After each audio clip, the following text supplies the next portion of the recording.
The Hail Mary draws directly from two biblical passages.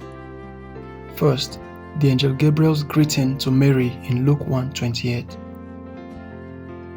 Secondly, Elizabeth's words of blessing during Mary's visit, Luke 1:42. And the last part is the Church's additional petition for Mary's intercession by Pope Pius V. Luke 1:28. Angel Gabriel.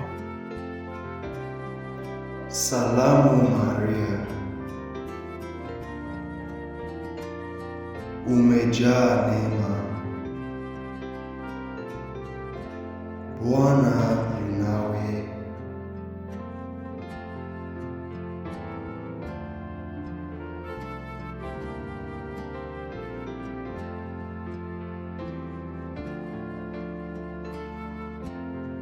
Umebarikiwa kuliko wanawake wote, na Yesu mzao wa tumbo lako amebarikiwa.